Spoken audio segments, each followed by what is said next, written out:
He dumped a plate of food on a man's head and fainted when he found out who that man really was. It was just after 7 on a Tuesday evening when Marcus Delaney pulled into the parking lot of Dottie's Diner in Springfield, Missouri. His old black Ford Escape still smelled faintly of cardboard boxes and takeout coffee. The move had taken longer than expected, and the last thing he wanted was another microwave meal in a half-unpacked kitchen. He wanted a real dinner. Something simple, something quiet. Marcus had only been in town for a week. To most people, he was just the new guy renting the small house on Maple Street.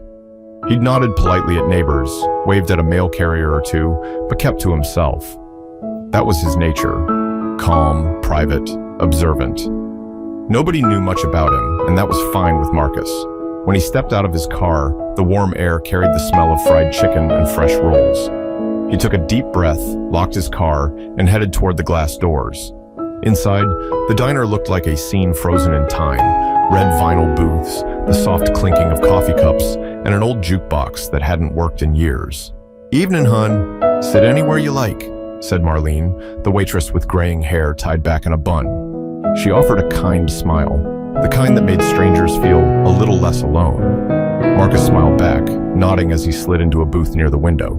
He pulled out his phone, scrolling through a list of tasks he needed to finish for work the next day.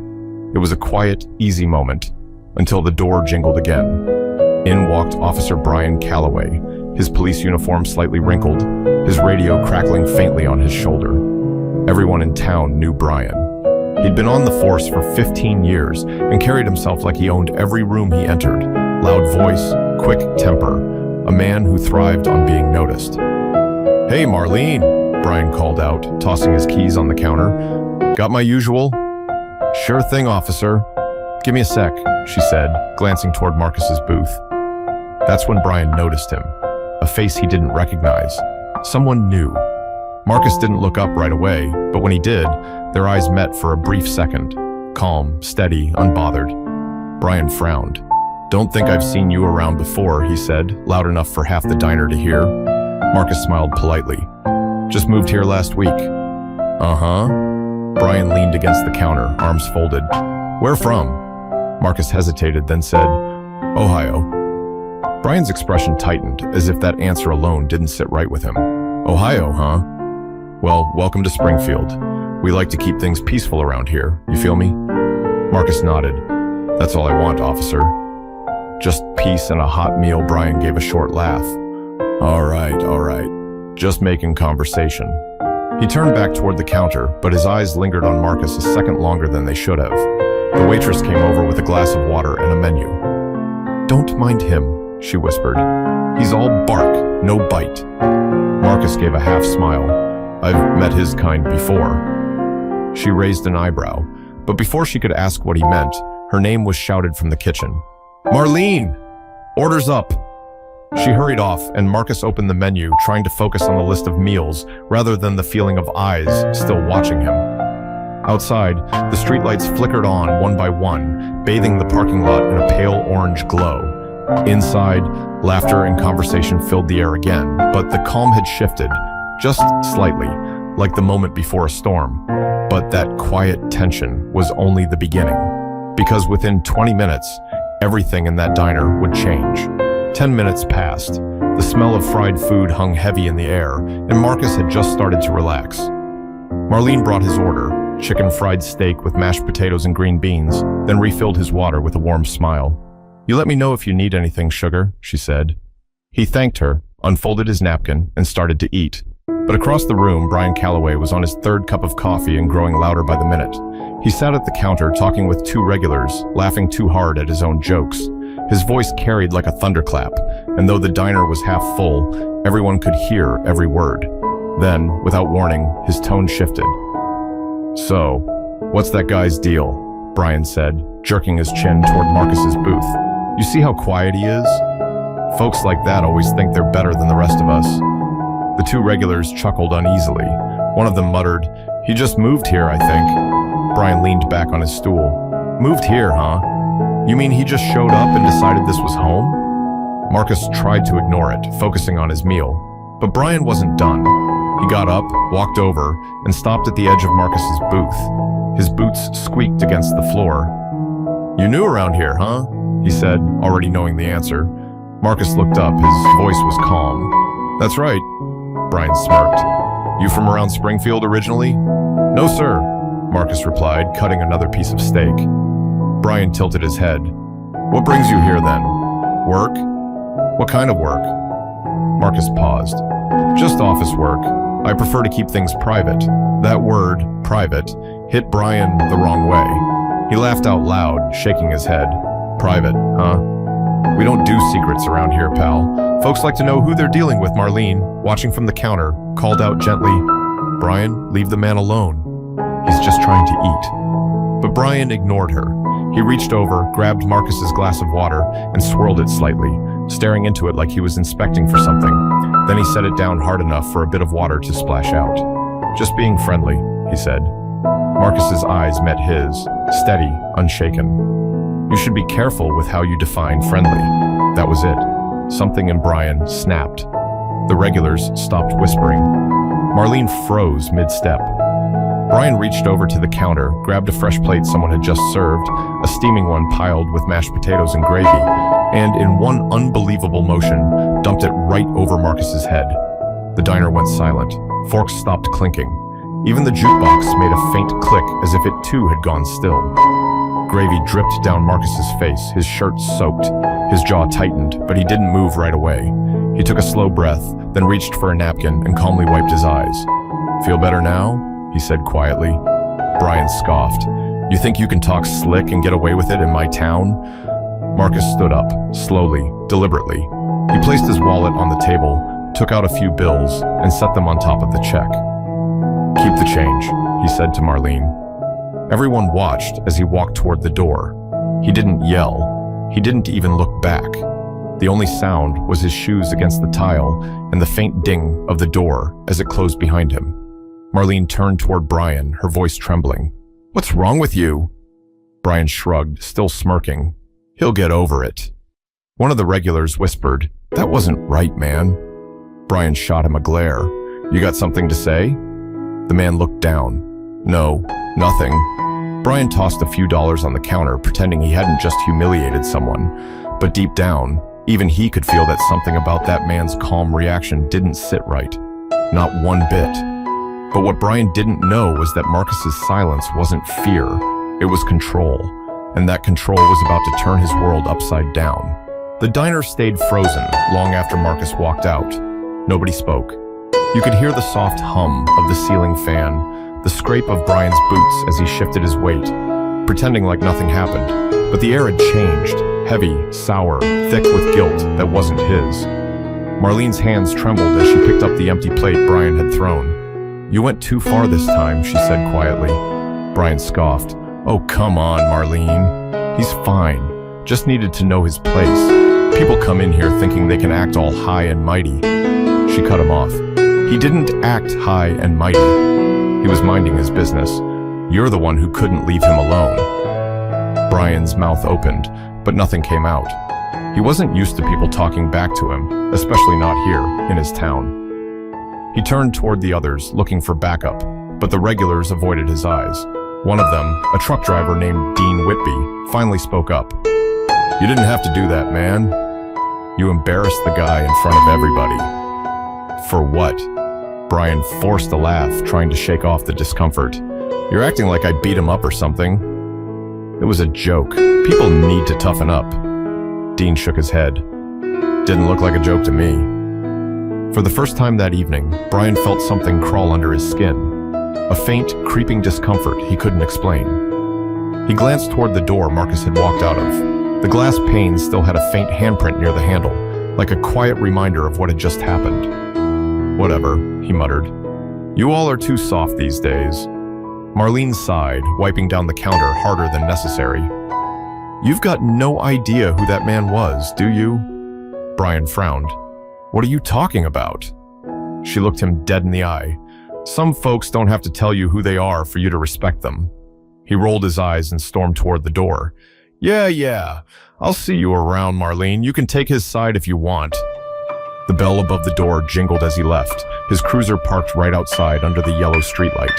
He climbed in, slammed the door, and started the engine. His reflection stared back at him in the rearview mirror, jaw tight, eyes restless. He looked angry, but underneath that, there was something else. Confusion, maybe even a flicker of shame. Meanwhile, Marcus sat in his car just a block away, engine off, hands gripping the steering wheel. The gravy had dried on his shirt. He looked straight ahead, breathing slowly. He could have said something, he could have fought back, but he didn't. Not because he was weak, but because he knew who he was, and he knew what would happen next. He reached for his phone and made one short call. His voice was calm, professional, clipped. "It's me. I've been made contact. Situations confirmed. Proceed as planned." There was silence on the other end, then a simple response. "Copy that, Agent Delaney." Marcus hung up, leaned back in his seat, and closed his eyes. Outside, the neon sign from the diner flickered faintly, casting light across his windshield. Inside, his heartbeat steadied. He wasn't angry, just tired. But while Marcus was staying calm, word of what happened was already making its way through town, and by morning, everyone would have something to say. By sunrise, Dottie's Diner wasn't just a diner anymore. It was a rumor factory. In towns like Springfield, word travels faster than truth, and by breakfast time, everyone had their version of what happened. At Kenny's auto shop, the story started small. A mechanic leaned over a toolbox and said, "You hear what happened to Officer Calloway last night?" Poured food on some stranger's head. In public. Across town at Grace's hair studio, it was already growing legs. They say that new black guy mouthed off to Brian, and Brian put him in his place. But Marlene told my cousin he didn't even say a word. By noon, half the town had picked a side, some defending Brian, others disgusted. That's the way it went here. People didn't always care about the truth. They just wanted to be part of the story. Meanwhile, Brian sat in his patrol car outside the gas station, sipping his coffee and pretending the whispers didn't bother him. He could feel the eyes on him when he walked in anywhere now. Folks looked at him differently. Some nodded with awkward approval, others just turned away. He radioed dispatch. "Unit 12, all clear near Main and 3rd, he said, forcing a casual tone. The voice on the other end responded, "Copy that, Officer Calloway. Chief wants to see you when you get back to the station." Brian frowned. "Chief? What for?" "Didn't say." He grumbled under his breath, threw the car in gear and pulled out. The road was quiet, but his thoughts weren't.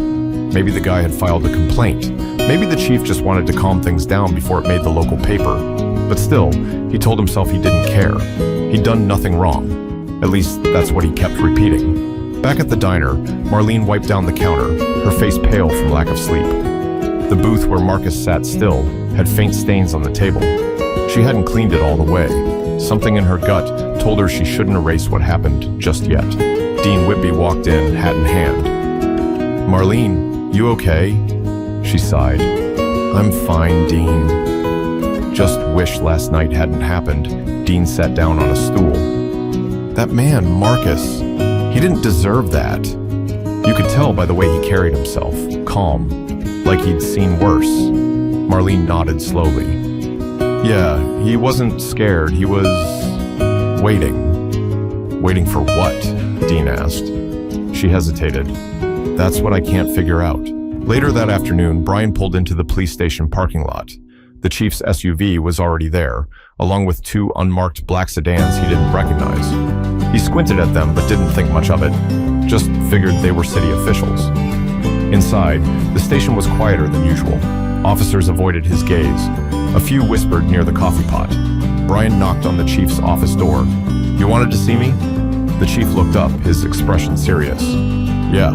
Closed the door, Brian did, heart beating just a little faster. "You know anything about 2 federal vehicles outside?" the chief asked. "Federal?" Brian repeated. "No, sir." "Why?"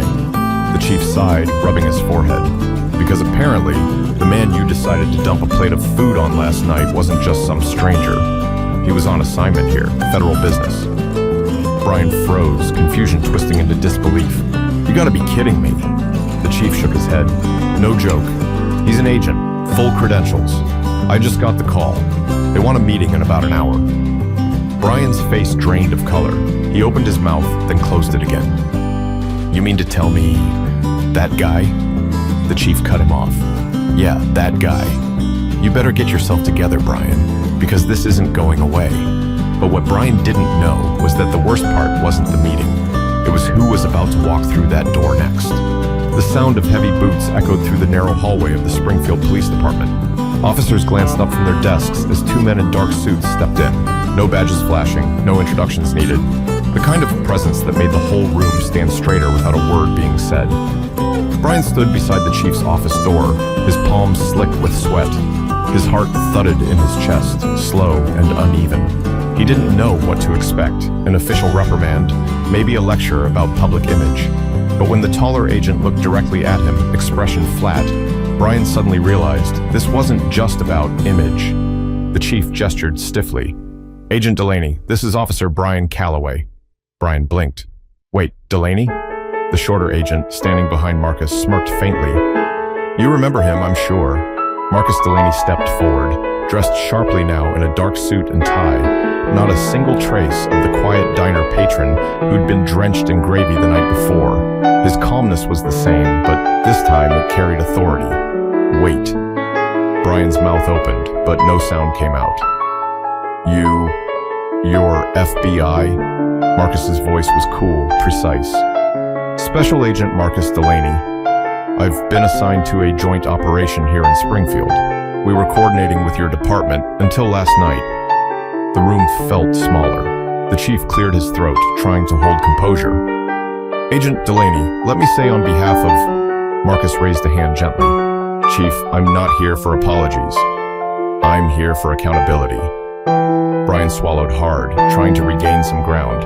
"Look, I didn't know who you were, all right? It was just a misunderstanding. You didn't..." Marcus's eyes narrowed slightly. "You didn't need to know who I was to treat me like a human being." The words hit harder than any punch could. Every officer nearby froze, pretending to look busy, but listening to every word. Marcus continued, voice low but steady. "I walked into that diner for dinner, not to be humiliated in front of strangers. You made a decision based on your own bias, officer, and that decision says more about this department than you realize." The chief stepped in quickly. "Agent Delaney, Internal Affairs will handle this immediately. You have my word." Marcus nodded once. "Good. Because if I hadn't been who I am, if I'd reacted differently, you'd be dealing with something far worse than embarrassment right now." Brian couldn't move. His throat was dry. "Look, man, agent, whatever, I made a mistake. I get it. But you gotta understand, people talk. There's tension. I was just trying to..." Marcus cut him off again. "To what? Prove something? Show everyone you were in control? The only thing you showed was how quickly power can turn into cruelty when no one stops you." Silence blanketed the room. After a long pause, Marcus turned toward the chief. "I'll be reporting back to my superiors about this encounter. I'm not here to destroy careers, Chief, but I am here to make sure this department understands that respect isn't optional."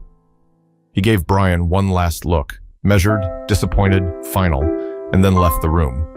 The other agents followed him out, their footsteps fading down the hallway. Brian sank into a chair. The chief stood behind his desk, arms crossed, disappointment etched across his face. "You just embarrassed this department in front of the feds. You better hope this doesn't go public." Brian's voice came out small, broken. "It won't, right?" The chief didn't answer. Outside, the two black SUVs idled by the curb, their tinted windows catching the afternoon light. Marcus climbed into the back seat and stared out at the quiet town that had already shown him so much in just a week. The driver asked softly, "You want to head straight to the office?" Marcus hesitated. "No, take me back to the diner first, because sometimes the best way to face hate is to walk right back through the door it came from." The bell above Dottie's diner chimed softly as Marcus stepped back inside that evening. It was quieter this time. No laughter, no chatter, just the faint clink of silverware against plates. Heads turned when they saw him, and conversation died instantly. Marlene looked up from behind the counter, eyes widening. "You came back." Marcus smiled faintly. "Told you the food was good." She exhaled a shaky laugh. "I saved your usual booth." He sat down, ordered coffee, and waited. No one else said a word. A couple near the window whispered, their eyes darting between him and the door, as if expecting someone to come storming in again. But the man who came in next wasn't Brian Calloway.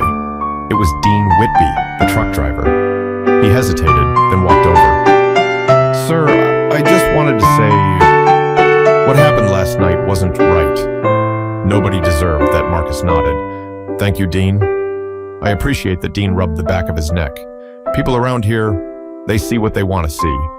Doesn't make it okay, but it's what it is. Marcus took a sip of his coffee. Then maybe it's time someone showed them something different. Dean thought about that, then gave a short nod before heading back to his seat.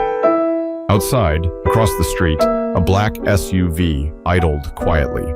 Inside sat one of Marcus's fellow agents, keeping a low profile. They weren't watching for threats, they were watching reactions. Springfield was about to learn that every action has a consequence.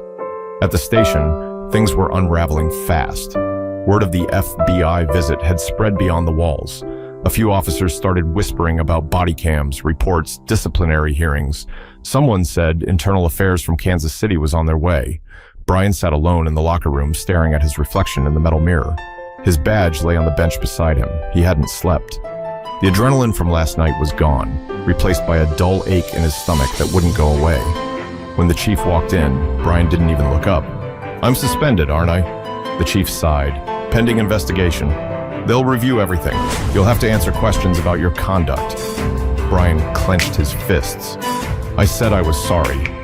Sometimes sorry doesn't undo the damage," the chief replied. Brian's voice cracked. "He's gonna ruin me over one stupid mistake?" The chief leaned against a locker, shaking his head. "No, Brian. You did that yourself."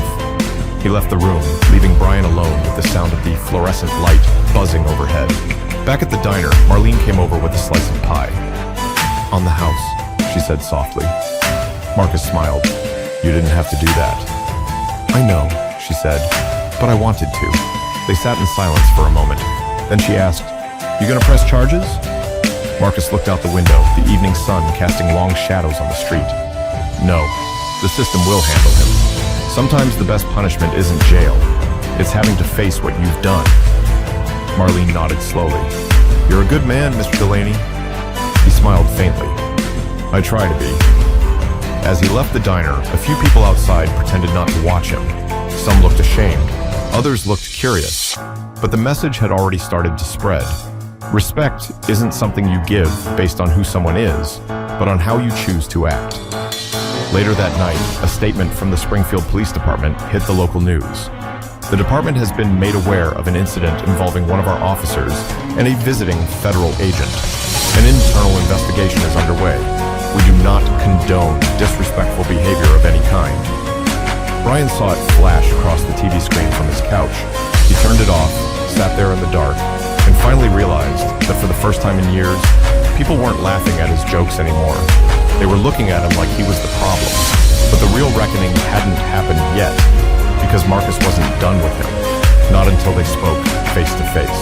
The following afternoon, the sky was heavy with clouds, the kind that seemed to press down on the town. Marcus walked up the concrete steps of the police station, holding nothing but a folder in his hand. He wasn't there for paperwork, he was there for closure. Inside, the front desk officer stiffened when he saw him. "Agent Delaney," he said quickly, standing up straighter. "The chief's in his office. Officer Calloway's here too." Marcus nodded. "Good. That's who I came to see." He walked through the hallway, the same one he'd stood in the day before. This time, every officer he passed went silent. No jokes, no smirks, just the quiet awareness that something had shifted. When he entered the office, Brian was already sitting there. His uniform shirt was off, replaced by a plain gray t-shirt. He looked smaller somehow, like the walls had closed in on him. His eyes were red-rimmed from lack of sleep. Marcus stopped just inside the doorway. "Chief?" The chief looked up, nodded respectfully. "Agent Delaney, I'll give you a minute." He stepped out, shutting the door behind him. For a moment, neither man spoke. The air was thick, the silence heavy. Finally, Brian muttered, "You didn't have to come here." Marcus took a seat across from him. "I did. Because if I didn't, you'd go on thinking this was just about pride or punishment. It's not." Brian rubbed his hands together. "You think I'm some kind of monster?" Marcus's tone was calm, even. "No, I think you're a man who's forgotten what power's supposed to mean. You wear that badge to protect people, not humiliate them." Brian scoffed, but it was weak. "You don't know what it's like dealing with people every day who don't respect you. Marcus leaned forward slightly. Respect isn't something you demand, Brian. It's something you earn. The moment you think you're owed it, that's when you lose it. Brian looked down, shaking his head. You know, I didn't even think about what I was doing. It just happened. One second I'm joking around, next second I've got a plate in my hand. I don't even know why Marcus studied him for a long moment. You did it because you could, because you thought there wouldn't be consequences. That's what power without accountability looks like. Brian swallowed hard. You're right. The admission hung in the air, small but real. Marcus leaned back in his chair. You embarrassed me. You disrespected me. But the truth is, this isn't just about me. It's about every person who gets treated like they don't belong somewhere simply because they don't fit your idea of normal. Brian's voice broke. I never wanted to be that guy. Then stop being him, Marcus said softly. Every day, you get a choice. To listen before you act, to see people instead of labeling them. It's not easy, but it's possible. Brian wiped his face with both hands, exhausted. I lost my badge, didn't I? Marcus shrugged slightly. Maybe for a while. But you've still got a name. What you do with that name next, that's on you. Brian stared at the floor. You're not gonna press charges? No, Marcus said. The lesson's already loud enough. The room was quiet again. Then unexpectedly, Brian stood up and extended his hand. It trembled slightly. I'm sorry. Marcus looked at the hand for a moment, then stood and shook it. Be better. That's all I ask. When he left the office, the chief was waiting in the hall. Everything all right? He asked. Marcus gave a small nod. Getting there. Outside, the clouds finally broke, a thin streak of sunlight cutting through. Marcus stopped on the steps and took a slow breath. Closure wasn't always loud. It was often quiet, like this moment. But Marcus knew one more thing needed to be said, because the lesson wasn't just for Brian. It was for everyone watching. The next morning, the sun rose soft and pale over Springfield. The air was crisp, the kind that carried the smell of dew and gasoline from early commuters heading to work. Life was beginning to move again, but something in the town had shifted. At Dottie's diner, Marlene poured coffee into a half-full mug and looked out the window. The booth where Marcus had first sat was empty again, except for the faint stain she'd decided never to scrub out. A quiet reminder. Dean Whitby sat at the counter reading the local paper. The headline on the front page read, Local officer suspended after incident with federal agent. FBI confirms investigation. Marlene sighed. You think he'll ever come back? Dean looked up. The officer? She shook her head. No. Agent Delaney Dean smiled faintly. If he's smart, he's already on to the next town. People like him don't stay where they're not needed. They go where they can make a difference. Meanwhile, across town, Marcus stood on the edge of a small public park, looking out over a pond. His phone buzzed with a message from his field director. Transfer confirmed. Report to Kansas City next week. He put the phone back in his pocket and watched a group of kids toss breadcrumbs to ducks. Their laughter floated through the air, simple, innocent, unfiltered by judgment. He smiled quietly. Marlene walked up behind him. I figured I'd find you here, she said, handing him a cup of coffee. You left your jacket at the diner. Marcus accepted it with a grin. You didn't have to bring it all the way out here. I wanted to, she said softly. You left something behind, not just your jacket. He turned to her. What do you mean? She hesitated. People are talking, not about what you went through, but about how you handled it. You made folks stop and think. Marcus looked back at the water. That's all I ever wanted. They stood there for a moment, quiet, watching the ducks. Then Marlene said, You know, I've worked at that diner 30 years. Seen fights, heard ugly words, but I've never seen someone keep their dignity the way you did. You didn't yell, didn't curse. You just stood tall. Marcus took a slow sip of coffee. Sometimes, silence says more than anger ever could. She smiled, nodded, and patted his arm. You take care of yourself, Agent Delaney. Please, he said with a light laugh. Just Marcus. When she left, Marcus lingered for a while longer, thinking about everything that had happened. He wasn't proud of the humiliation, but he was proud of how he handled it. Because in a world where people too often fight disrespect with violence, he'd chosen restraint, and that choice had changed everything. Back at the police station, Brian stood outside the chief's office, a cardboard box in his hands. Inside were the small pieces of his career, his nameplate, his badge, a framed photo from his first year on the job. The chief came out, sighed deeply. "You're a good cop, Brian. You just forgot what that's supposed to mean. Take some time, fix yourself. Come back when you remember why you started this in the first place." Brian nodded slowly. "Yes, sir." He left the building quietly, no sirens, no noise, just the sound of his own boots on the pavement. For the first time, he didn't feel like an officer. He felt like a man finally facing the truth about himself. That night, Marcus packed the last of his boxes. As he taped the final one shut, he glanced around the small living room he barely had time to settle into. Springfield had tested him, but it had also revealed something deeper. Sometimes the strongest thing a person can do is stay calm in the face of humiliation and let justice speak for itself. He walked outside, took one last look at the street, and smiled faintly. Somewhere behind him, the faint sound of laughter came from a house down the block. Life was still moving forward, and maybe, just maybe, people would start seeing others for who they truly were, not what they assumed them to be. Marcus opened his car door, looked up at the fading orange sky, and whispered, "On to the next." He started the engine, and as he drove away, the sun dipped low, painting the horizon gold. Because respect isn't about fear. It's about seeing someone's humanity before their history. And until we all learn that, nothing changes. If this story made you think, really think, then share it. Talk about it. Teach it. Because the real power isn't in punishing the wrong, it's in helping people understand why it was wrong. Respect starts with awareness, and awareness starts with us.